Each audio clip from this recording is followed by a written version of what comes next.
Uh,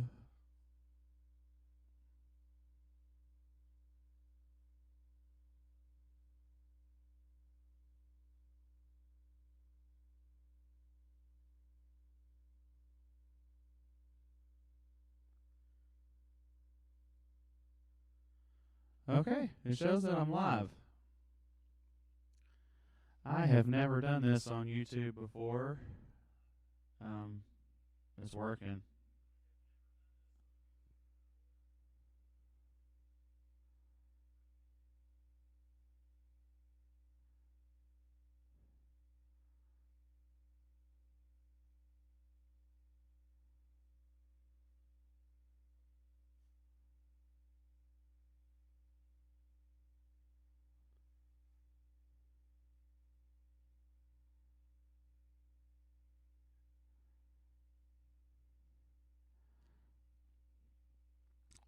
Let's see.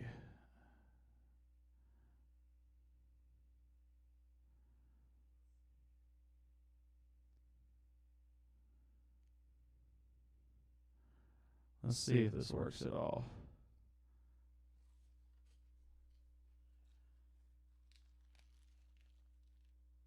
Can I hear myself? I can. Okay, so here's the deal. I posted a thing.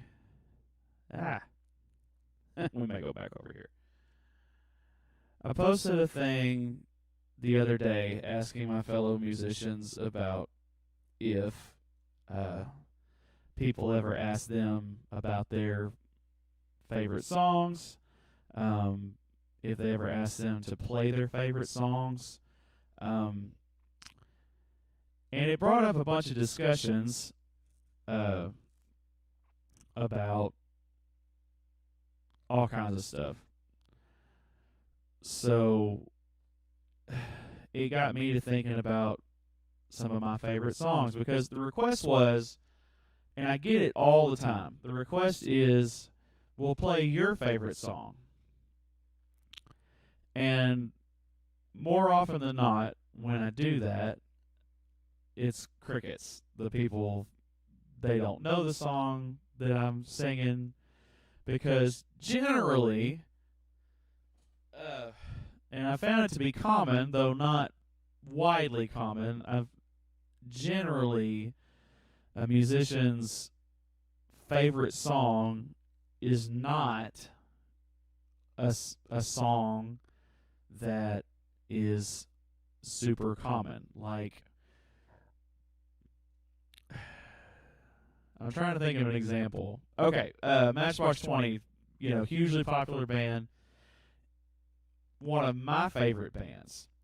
Now, if somebody asked me to play my favorite Matchbox 20 song, it would probably be Downfall or Hang or uh, Real World. Real World was a pretty big hit, but that's one of the very rare cases.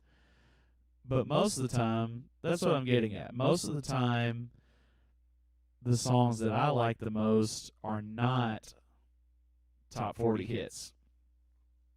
And even in barring that, they're not the most popular song from those bands. And I think that most people,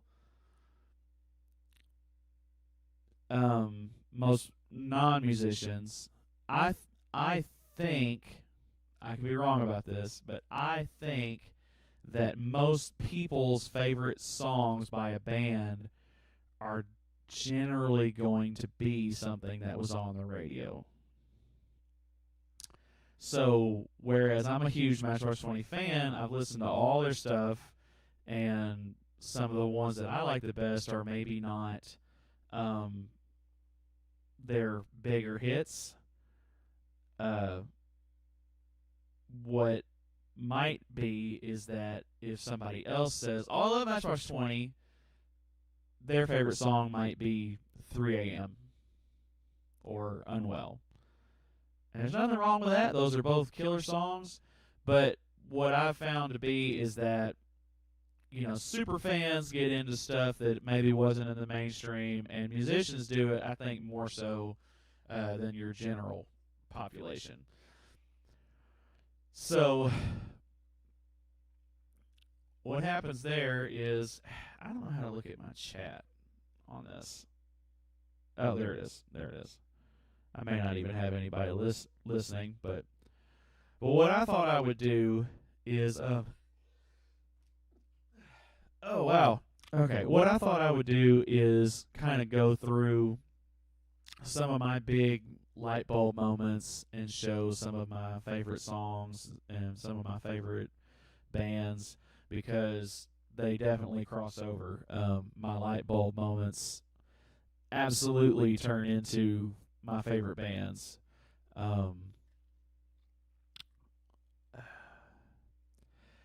I'd like to do this chronologically, but I think I'd have to really put in some work to really think this out. But this is kind of spontaneous. So what I'm gonna do is I'm gonna open up another window, Google, so you can another YouTube window, so you can see what I'm talking about. And the first thing that pops into my head is and you'll have to exclude all the Call of Duty stuff that pops up on here. The first one that pops into my head, my first big light bulb moment was, I think I might have been 15 or 16. And my first big light bulb moment came in the form of Joe Satriani. And it was the first song. I had read his name over and over and over again in magazines, in all the guitar books. Everybody lists him as, a huge influence and so on.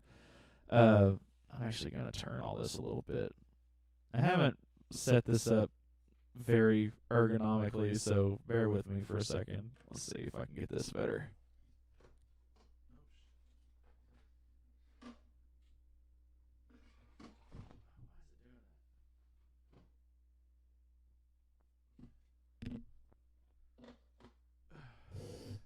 Okay, that's a little better. Oh, why am I sideways here? That's why the thing looks weird. Okay. So, like I said, this is the first one that pops into my head. This is my guitar playing one. This is my big light bulb guitar playing moment. I had read his name in all the books and all the magazines, and Surfing with the Alien was the one that stuck out to me in the books because it's the Silver Surfer. I always thought the Silver Surfer was cool. So I bought the album. I went out and Target had it, probably pretty cheap, or I wouldn't have bought it. But I went and bought it and turned it on, and I'm hoping you can hear this.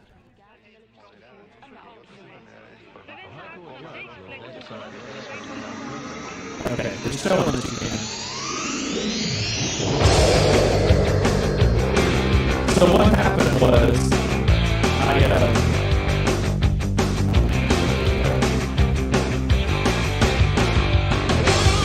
what happened was, the song comes on,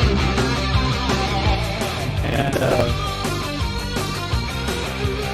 it's an 80s rock kind of thing, which is cool, and it's an instrumental, it's got a melody, and it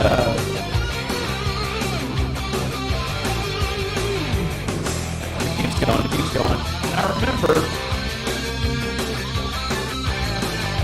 remember having this on. I'm gonna pause it right here because this is the important part. I remember having this on at my Meemaw's house. I bought it and went over there for some reason, and I put this on in her little stereo upstairs, and I kind of put it on. I was probably playing a game or something, and just kind of listening, just like, okay, this is kind of cool or whatever. And then when it gets to this part here, okay, not this part, the part right after this, when it closes down.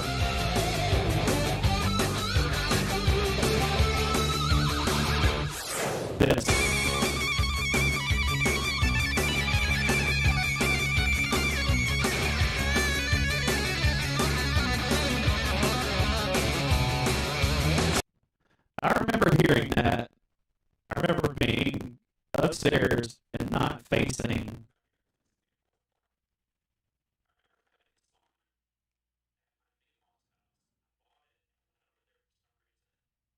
Why does it sound like that?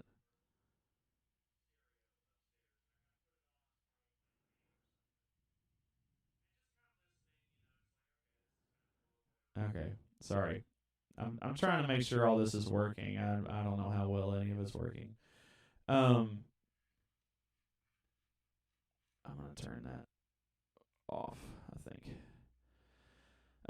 Anyways, I wasn't really paying attention, and I remember having that on and just kind of doing whatever, and then when it went to the trilling part where he's up on the neck and doing this kind of thing with his pick, I remember I wasn't looking at the radio, and I went, and I just completely turned around, like, what in the hell is going on? How is he doing that? Who is this guy? I gotta hear more. And that was a crazy light bulb moment for me, because I had gone to, I was playing guitar at that point. If I was 15 or 16, I was playing guitar at that point for 3 or 4 years. And of course, I love Jimi Hendrix and Stevie Ray Vaughan and all that kind of stuff, and even probably was listening to some Metallica and stuff like that. But that trilling thing that he's doing there with the pick, that was right here.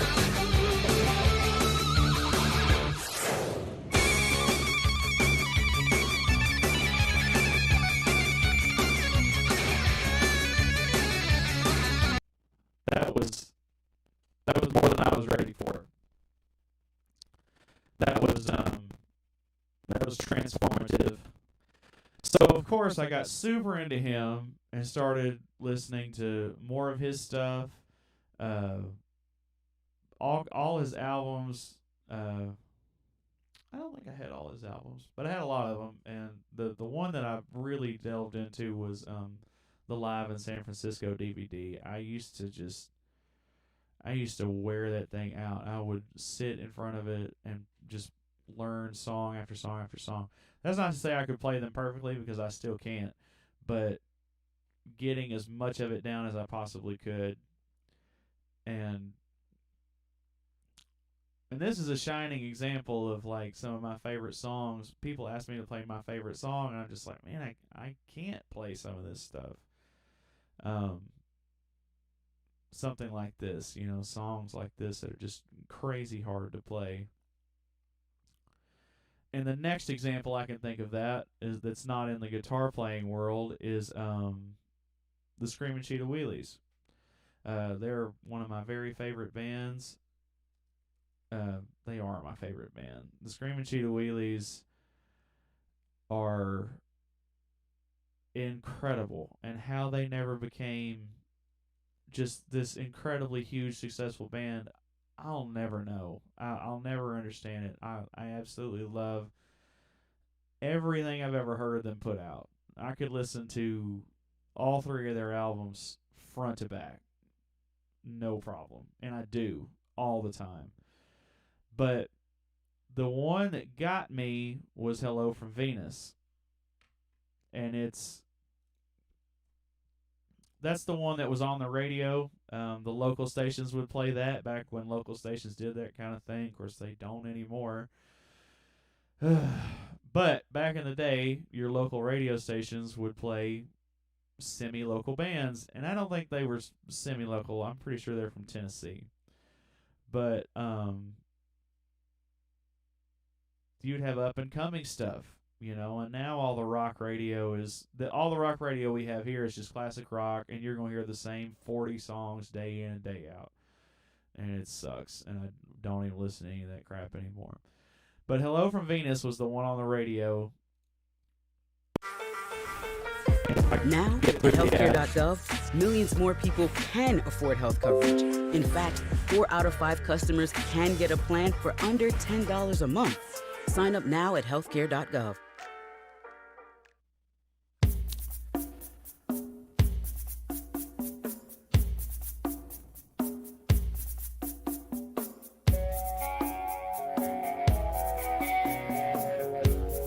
And I think, just while it's warming up, I think part of the problem with me, we could play this song. I cannot sing this song. To me, Mike Ferris is one of the most incredible singers that has ever been born.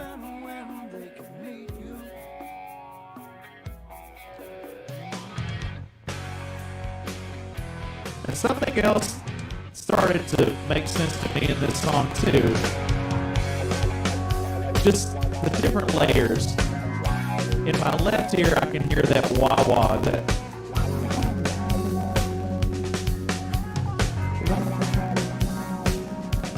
in my right ear, it's these clean chords. But also, it's very subtle. But there's a harmony sung behind almost every line of this song. Yeah, they're building a new town plant in the middle of the woods next to the Coca-Cola stand. This little town is changing.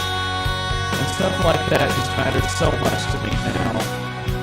The subtle things that just make a song so Well, good. that's what they said when I called last week, when the whole town was in bed, half asleep. Now I just hung up the phone and cried. Nothing's ever gonna change down here. Down in the cornland, everybody's quicksand, nowhere to go. I don't have the guts to go back down below. But just to keep it moving, I'm going to move it forward a bit just so you can hear what I'm talking about when I say that I can't sing these songs. First of all, his voice is so high. Oh, I skipped the first chorus. Well, that's what this down in the cornland, everybody's quicksand, nowhere to go. I don't have the guts to go back down below, nowhere what I know. So I just tell them out loud, hello, hello, Anita. Hello, hello, Anita. Hopefully any of this is lined up.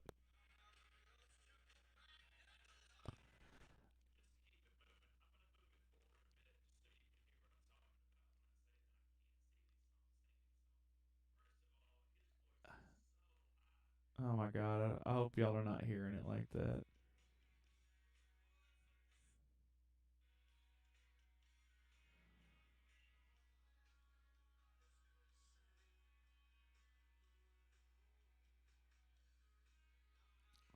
I'm sorry, I'm just checking to see if any of this stuff's working.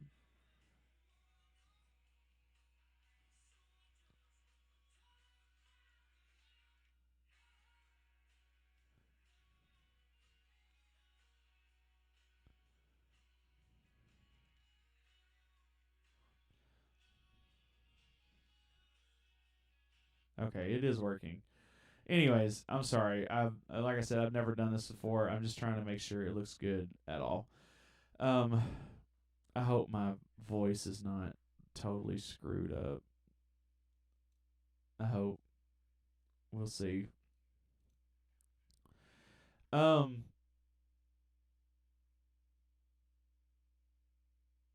Anyways, when you get towards the end of that song, You were the holder from a people. That's how I feel out on the road.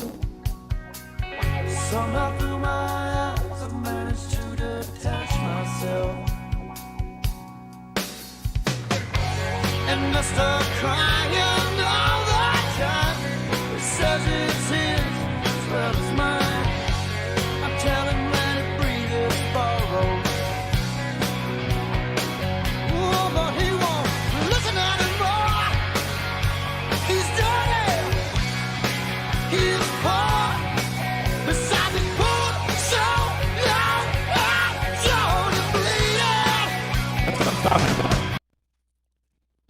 that. I don't have that. Whatever that is in his voice, I don't have that.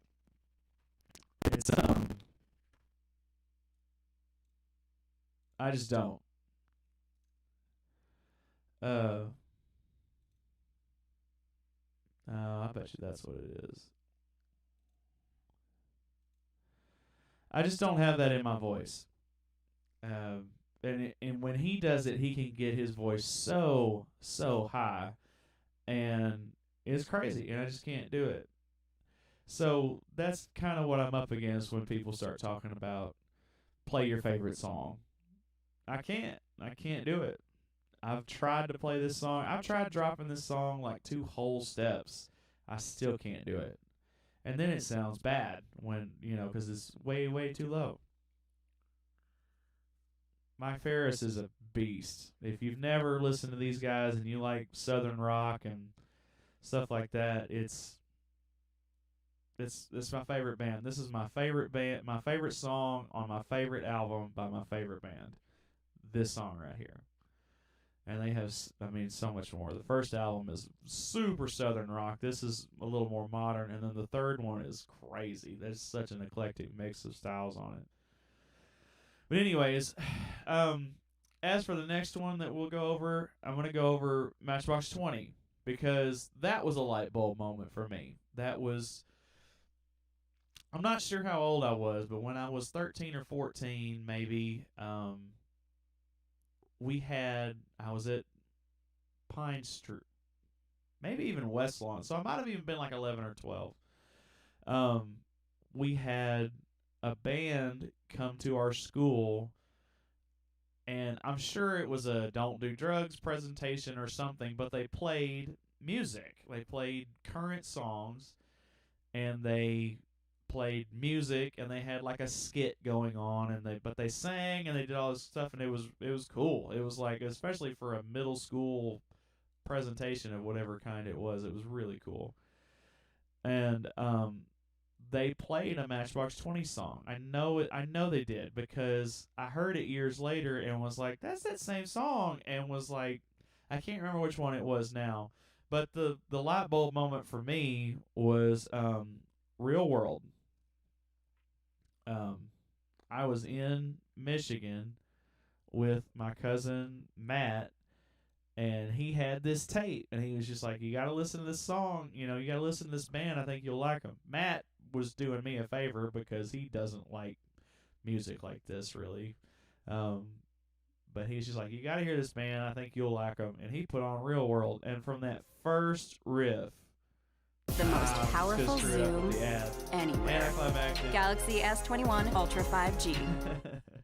Welcome to the Disney Bundle, where Disney Plus, Hulu, and ESPN Plus come to life on all your screens.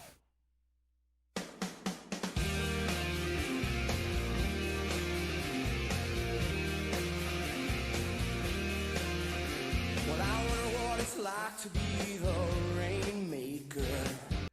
I was hooked. That's all it took.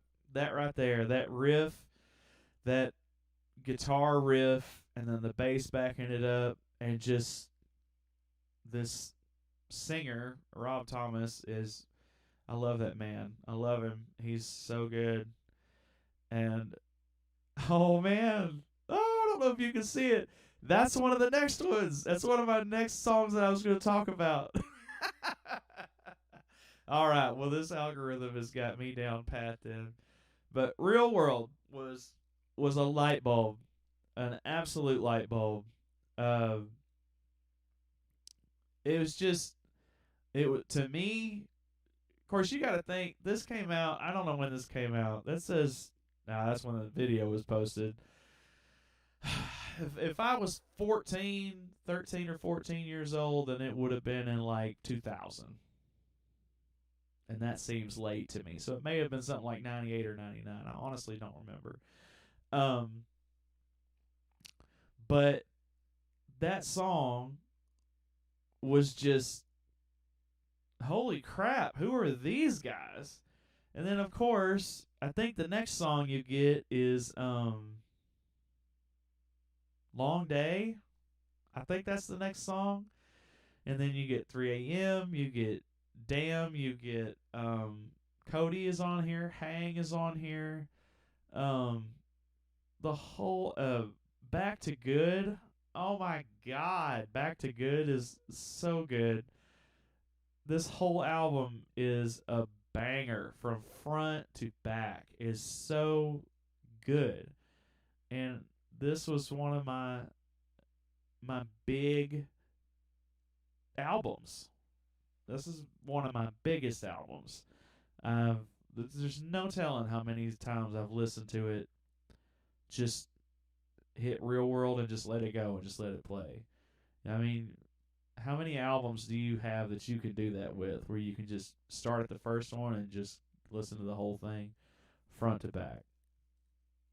That was a big thing for me. That band, their first and their third albums were the biggest ones for me, but I love Mad Season 2. I haven't liked much of their newer stuff very much. I don't know why.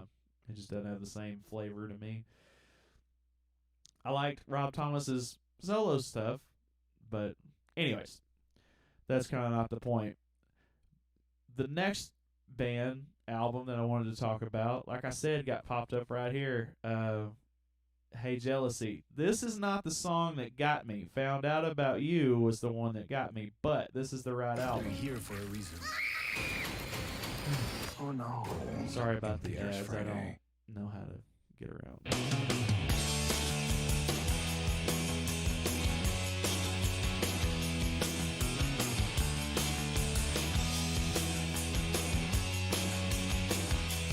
Tell me, do you think you'd be alright if I could just crash here tonight? You can see I'm no sheep for driving, and anyway I've got no place to go. That was it. That was the radio hit. This song is not the reason I bought this album. I bought this album for Found Out About You. That was on the radio, and even my dad liked that one. He would make fun of me for liking it because he would go, I'm going to show the camera. He'd go, I found out about you. Dad has to make fun of anything that I like that isn't whatever he likes. But he liked the song because he would listen to it and sing along with it. So I remember buying this album at Camelot Music in the mall. Not FYE, not Gadzooks. I bought it at Camelot Music. This was before all that.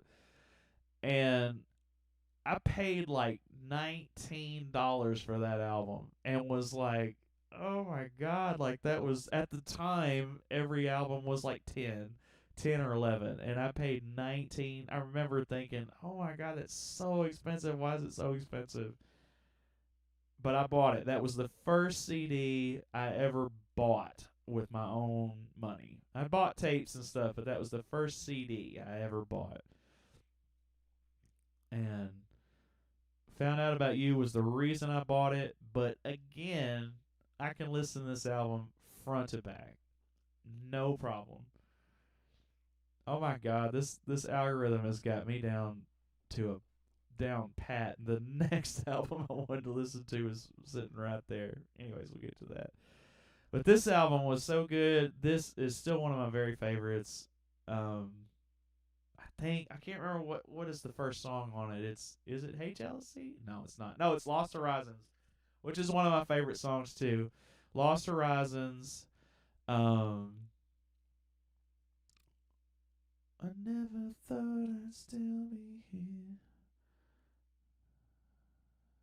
today. And then it's Till I Fall Away. Then I think it's A Jealousy, but there's Hold Me Down, there's 29, there's Cheatin', there's Cajun Love Song. Found Out About You is I love this album. That's one of my big ones. It's one of my big ones. That's dating me a bit, so this would have come out in the late 90s, mid 90s. But anyways, the next album, and this is my favorite song by the Counting Crows is around here. Unprotected machines like this one are ripe for random phishing attacks. If Mom's company had given her the HP Elite Dragonfly with Wolf security, my attack would be dead on arrival.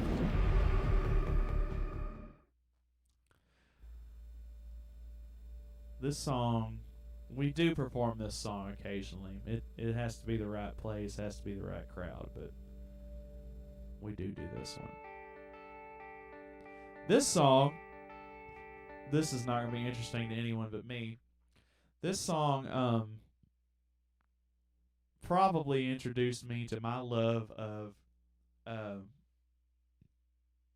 this. I think that it's called like a pedal tone, where you have a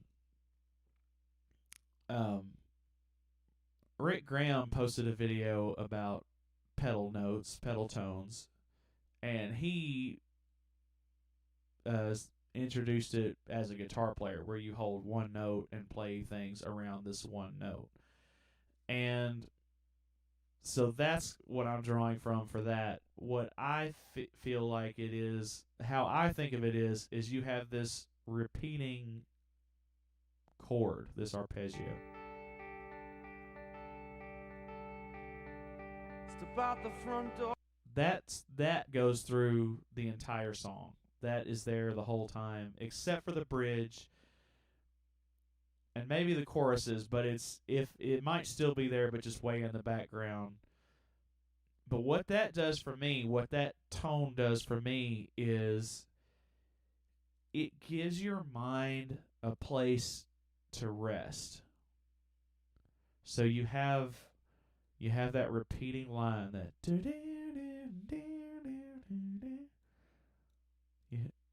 let's see, it's gonna go this here. That locks your brain in. It holds it there, and then you add to it.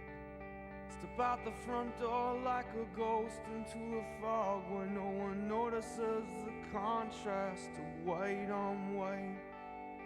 And in between the moon and you, angels get a better view of the crumbling difference between wrong and right. Will I walk in the air between the rain, through myself and back again? Where? I don't know. Maria says she's dying. Through the door I hear her crying. Why? I don't know. Around here we always stand up straight. Around here something radiates. Then we go back and add the drums and the bass. Maria came from Nashville with a suitcase in her hand. I love that. That's like to meet a boy who looks like a This is one of my favorite songs on one of my favorite albums of all time. This is my music taste right here. This simple hook in the music, and then you add, and then you add, and you take away, and you drop back. But it builds, and by the time he gets to the end of the song, like, I'm so tired, I may even tear up now. But like, first thing in the morning, if I've had a bad night's sleep and I don't feel good and I'm in my emotions, like, I will cry to this song. in my head. Especially to right here. But the girl on the car in the parking lot says, man, you should try to take a shot. Can't you see my walls are More intense. crumbling? And she looks up at the building, says she's thinking of jumping. She says she's tired of life. She must be tired of something around here. She's always on my mind. That song right there. That is my music taste. And if I had to describe it in one song, that's it. That song right there. It's perfect. We do it very occasionally. And almost every single time I'm misty by the end of it. The next one, these are all from the 90s. These are all 90s stuff. The next one that caught my attention was Hootie. This is not in chronicle order at all. Let Her Cry was the hit. Of course, everybody remembers Let Her Cry, but that was the year of the Blowfish. It was, you couldn't get away from them. It was Let Her Cry was the big one. There was Only Want to Be With You, Hold My Hand. Time hit me really hard. I really like that one. The whole Cracked Review album. But Hannah Jane is the first one. It has a special place for me because that's the first song on the album. I bought this album. I bought it at a Best Buy in Shreveport. We didn't have a Best Buy at the time. I can't remember why we were even in Shreveport. Maybe it was Dallas. It might have actually been on the way home from the beach when I was like 11 or something like that. This came out, I think, 94. Yeah, 94. So yeah, I might have been 11, which would have been years after this came out, but that's not important. I was young. I bought the album. I know it was at a Best Buy. I can't remember where exactly, but I know it was at a Best Buy, and it wasn't in Texarkana because we didn't have one then. You put it on, and this song starts. When you think of an airline, Not this. you think of the big things. I hate this. And for the last year, we've all been dealing with the biggest thing yet, a virus we can't. Skip ad. Right here.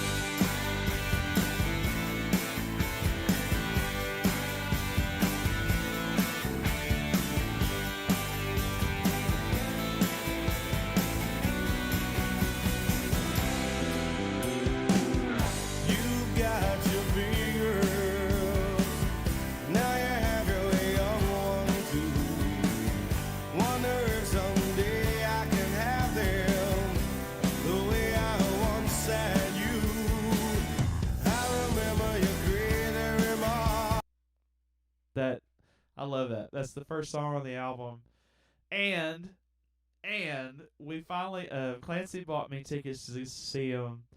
I guess year before last. I can't remember if it was 18 or 19. But she bought me tickets, and we went with me and her and my brother and his wife. And the whole time leading up to it, I was just like, you know, they probably won't get to a lot of my super deep track favorite songs. But I hope they start the show with what started the album, the big album. And they did. They did. I was like, the whole way up to the concert, I was like, man, I really want them to do that. I just think that would be so cool if they would do that. And they did. I was so happy. Preston looked over to me and he was like, they did it. I'm like, I know. I'm so happy. So happy they did that. And so, yeah, that album was crazy. Fun fact, I can't remember if it's the 14th. This album it's either the 14th or the 19th highest selling album in America of all time. Of all time. Beating out some Michael Jackson albums, beating out some Beatle albums. I can't remember if it's the 14th or the 19th, but it's one of those. It's the highest selling album in any genre of all time. 14th or 19th highest selling album of all time. Of all time. That's so crazy. Anyways, how long have I been on? Been a while. I don't know. I don't know how far I'll go with this, but these were the bands that, like, when I was young and getting into everything, it was like these were my light bulb moments.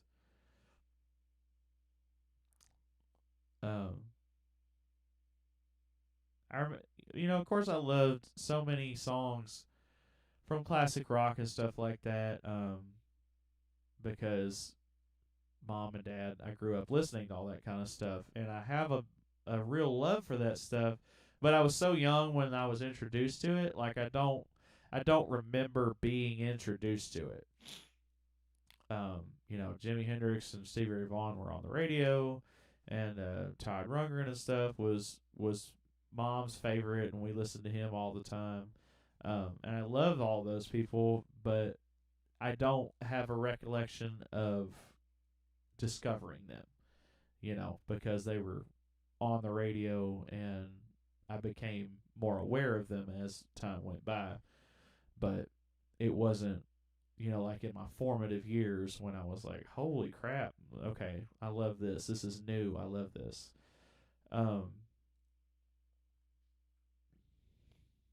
The next one I can think of,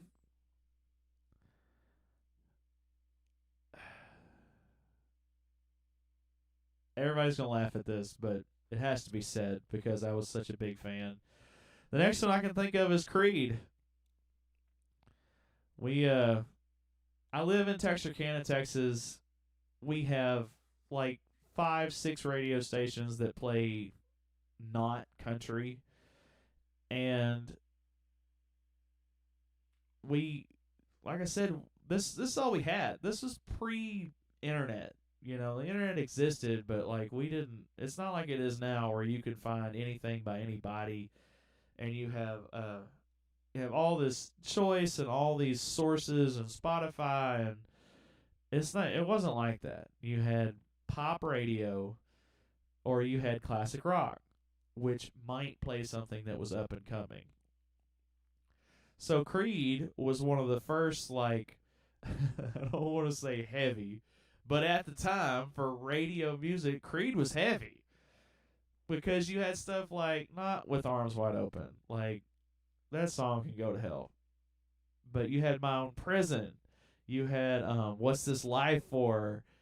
You had stuff like that. And then you got into that kind of stuff. You got into that album. And you, What If was on Scream, I think. That was a good song. Torn was the, I think, first song on the album. Maybe second, I can't remember. But these songs were like a big deal. And I remember listening to it, just being like, man, this guy's like, I really like this heavy guitar sound that he's doing. So on the heels of that, you had all the, well, they weren't really grunge. It was like the beginnings of new metal and stuff. You'd get all those kind of guys, but Creed was. I remember my cousin Kurt showed them to me. He was like, my cousins were all of them were older than me. I'm one of the babies in the family, but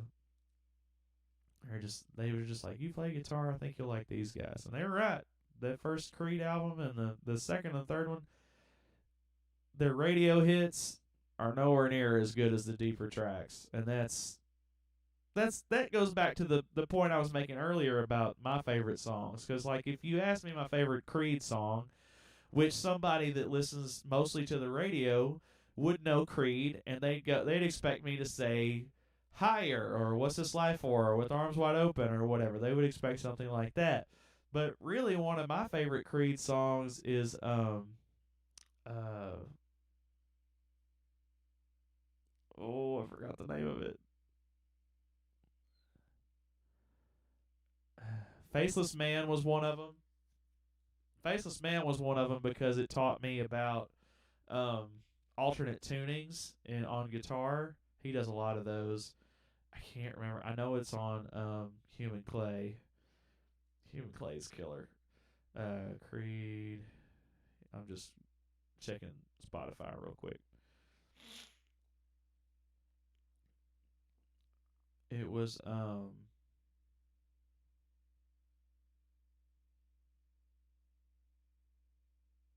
it Wash Away Those Years?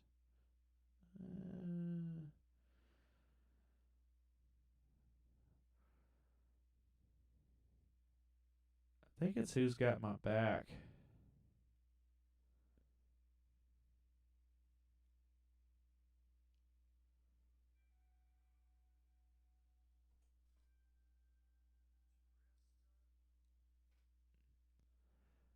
Yeah, it's Who's Got My Back. That's the that's the name of it. Yeah, so that's my favorite Creed song. That was off of Weathered. I was wrong about Human Clay, but Bullets and What If was really good. Higher's a good song if it just hadn't got played to death. My Sacrifice was good. Again, an alternate tune song. That was one of the first albums that we came across. That was one of the first like modern rock bands that I was just like, okay, I like this, and from there you just springboard off into all this other stuff because it just everything was coming out then.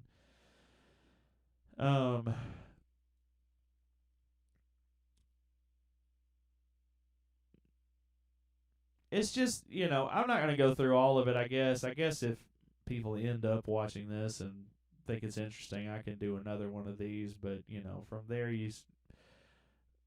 I was probably 15 or 16 when this happened, and so I probably discovered Joe Satriani and Creed about the same time. So I went from playing Jimi Hendrix and Stevie Ray Vaughan and all that kind of stuff to this. Like, I want distortion, I want a black guitar, and I want a half stack amp, and I want to do this and I want to do that. And I want to play all this crazy stuff, and her crazy. It's not crazy, but the Satriani and all that stuff. Like, this was me really, really learning to play like this. And but we went from that into the screamo and hardcore and pop punk, and Fall Out Boy and Killswitch Engage and Funeral for a Friend, which is another one of my very favorite bands that nobody knows about. If you said Killswitch Engage or Bullet for My Valentine or something, people will go, yeah, I know those bands. But you say Funeral for a Friend, and it's a really discerning, somebody that really got deep into all this stuff that was like, oh, yeah, I know them. But that's pretty few and far between. But I'm not, like I said, these are really just my big, during my formative years. The next one the one after that I can, the two that I can really think of after that are Breaking Benjamin and Fall Out Boy. Sugar We're Going Down hit the radio, and I remember John, we were on our way to band practice, and my best friend John shows me Sugar We're Going Down and Funeral for a Friend at the same time, and Fall Out Boy, he hits that first, we're going down, and it was just like, what the hell is this? And of course I just devoured it, bought the album and just devoured it, and he showed me Funeral for a Friend the same day, and it was the same reaction, just like, what is this? My musical journey has many twists and turns. Although it's all pretty straightforward. It's guitar music, rock music for the most part. Anyways, I'm going to stop now. If anyone actually watches this, I don't think anybody has actually been on this live stream, and who knows what it actually sounds like. But if anybody finds this interesting, I'll do more. I'll talk about more of them. I'm going to get off here and eat something. Thank you for watching. If you did, ask me any questions. I'll be happy to talk to you.